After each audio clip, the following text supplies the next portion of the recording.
দর্শক, এই মুহূর্তের গুরুত্বপূর্ণ খবর, রাজনীতির ফল ভুগছে রাজ্যবাসী, বললেন শুভেন্দু।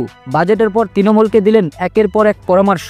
বিস্তারিত জানবো তার আগে ভিডিওটিতে একটি লাইক দেবেন, চ্যানেলটিকে সাবস্ক্রাইব করবেন যাতে পরবর্তী গুরুত্বপূর্ণ খবর পোস্ট করার সাথে সাথেই আপনাদের কাছে পৌঁছে যায়। কেন্দ্রীয় সরকারের বাজেট পেশের পর তৃণমূলকে বিততে ছাড়লেন না রাজ্যের বিরোধী দলনেতা।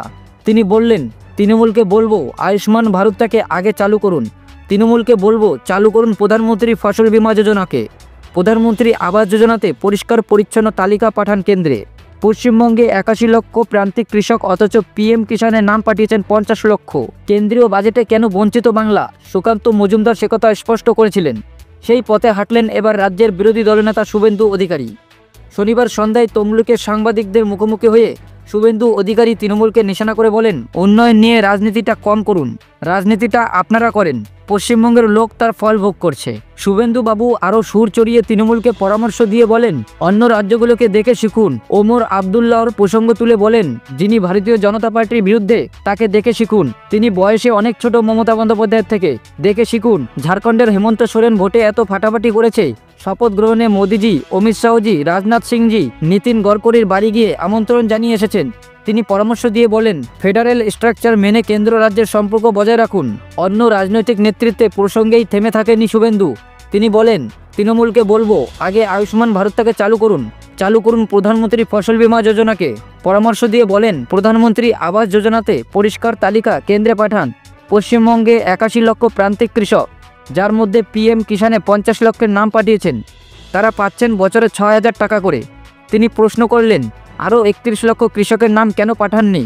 বিশ্বকর্মা যোজনায় পশ্চিমবঙ্গ সরকারকে একটা টাকা দিতে হয় না, অথচ এই প্রকল্পে 6 লক্ষ আবেদন পড়ে, সেগুলো দিল্লিতে পাঠাচ্ছেন না কেন?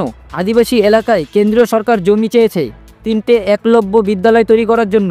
প্রশ্ন তুললেন, সেই জমি কেন দিচ্ছে না রাজ্য? উন্নয়ন নিয়ে রাজনীতিটা কম করুন, এর কারণে তার ফল ভোগ করছে পশ্চিমবঙ্গের লোক।